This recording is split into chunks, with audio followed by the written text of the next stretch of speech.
So I figured it would be a good time to show you my spray booth a little more in depth because it is clean as it has been in a long time. I've had a lot of projects going on in here and been using it non-stop since I built it. It still has a few more things I need to do to it. Eventually I am going to be getting plastic shower doors, preferably, maybe even plexiglass at some time, and just putting windows, but at some point I am going to be changing these doors. They close off very well. I do have the foam and everything to seal them off properly. I just never got to it because I had intentions of changing them. These panels are basically 2x4s ripped in half and then screwed and glued together into a frame and then wrapped in drop cloth and then painted so that it would tauten the material and make it stronger because drop cloth tears extremely easily. Canvases, like for painting, are completely different and get a lot tighter than this, but this is good enough. So I have shelves all the way or on both sides, as well as a workbench. They both, or all three, fold down. I could show you, but I can't because the shit's in the way. But they fold down with those little clips in the corner here. These are great little things. You just pop them and they drop down. I have them flipped the opposite way actually because it works easier for me.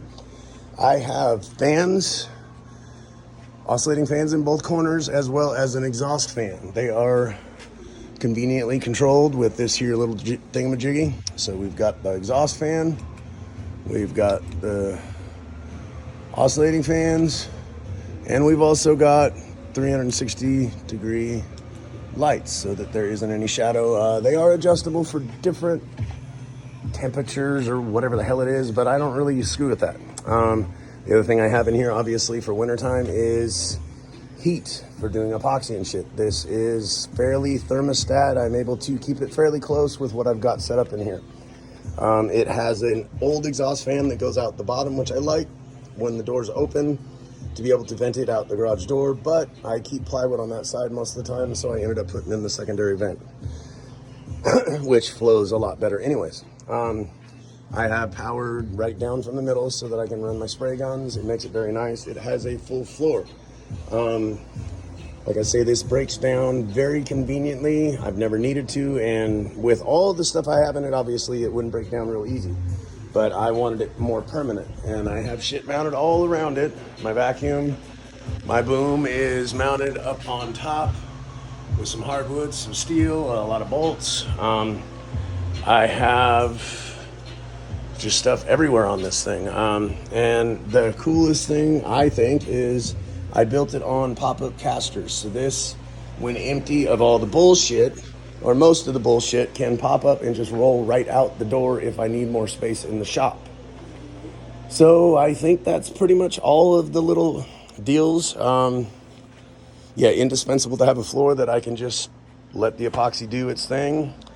And a lot has been done in here, but that's my spray booth, guys. It cost me, for the structure, drop cloths, like I said, about 50, maybe 75 with the bottom, because the bottom is a vinyl underside so that it won't leak. And the wood cost me about 40, 50 bucks too. Maybe, I think it was 10 or 15 2x4s ripped in half and then little pieces made as I needed them. The extras I have in here, yes, there's a couple $100, but altogether I'd say this spray booth with all of my toys cost me about 300 bucks. Beat that, guys.